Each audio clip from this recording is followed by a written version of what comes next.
Welcome to a special episode of Star Citizen, where I go over a correction about being able to trade the mineable boxes that are dropped on the Prospector at the trade consoles, go over a discussion I had about that with CIG, and some further investigation about how to trade these harvestable boxes.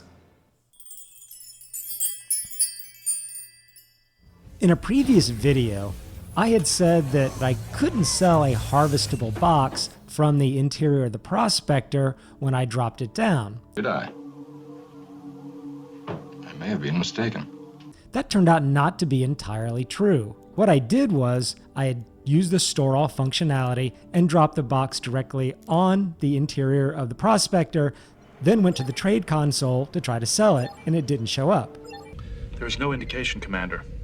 But I got a really nice comment, a couple people commented in fact, about the fact that this was working for them in the Prospector. And the actual mechanic was that they initially used the Stor-all to drop the box, then picked the box back up and placed it back down.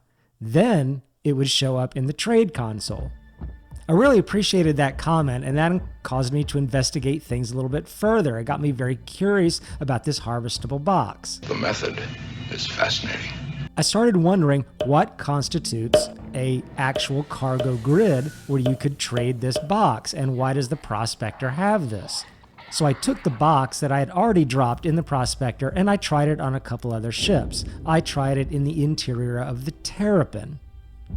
It did not work. It did not show up in the trade console to be able to sell the box. I also tried this in the Banu Defender. Also has an interior space, but it had a zero, both of those ships have a zero cargo capacity for normal trade goods. Very curious. I started to see a pattern here, and I wondered, well, what if the ship actually can sell and trade normal goods, but it's not through a direct cargo grid, something like the Aurora ES, a really popular starter ship. So I pulled out an Aurora ES, went on board with the box, dropped it down, and sure enough, bam, there it was in the trade console. I was able to sell it.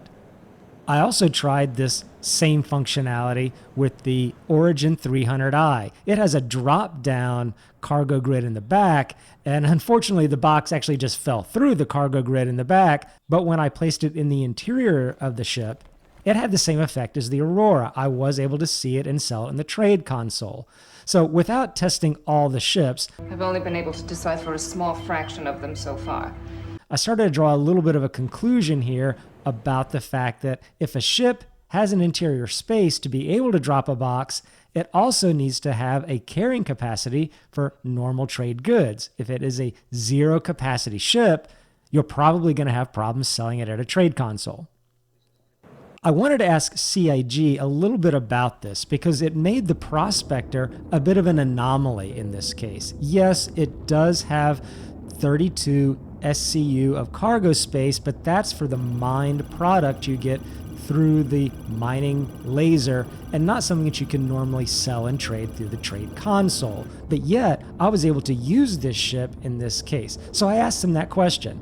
Is this by intention, or is this some sort of bug or exploitation that they plan to do away with? And I did get a response. That's not a fair question.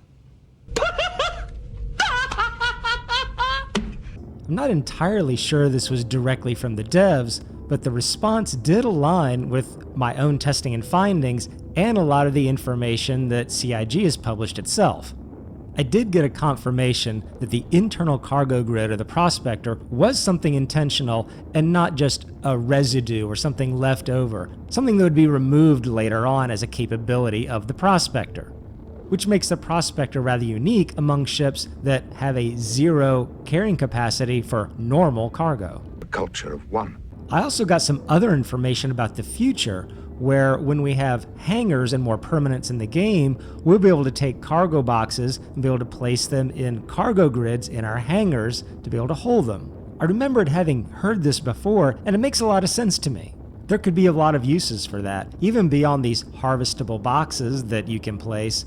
I could also see that coming into play for something like smuggling. I never thought I'd be smuggling myself. Or maybe you want to hold on to your smuggled goods until you make that one risky run across the solar system. or when a more dynamic economy comes into play, maybe you want to hold on to some goods and keep them in your hangar until the price fluctuates and it goes up. I'll give you 20 bars of platinum for it. And then you'd want to sell them. It does leave me with the question that I haven't fully tested yet about whether I can even spawn and drop a Stor-all box outside of a ship with this kind of cargo grid or not. I get this message, essentially the inability to be able to drop a Stor-all box when standing in Port Olisar because it says I'm not on a kind of cargo grid. Next time, I plan to take out the Terrapin, do some FPS mining with that, and see how well it does at tracking down and locating these FPS minables that you can pick up on the surface. If you like the content of this video, don't forget to like and subscribe, and I'll be talking to you later. Landing complete. Have a pleasant stay.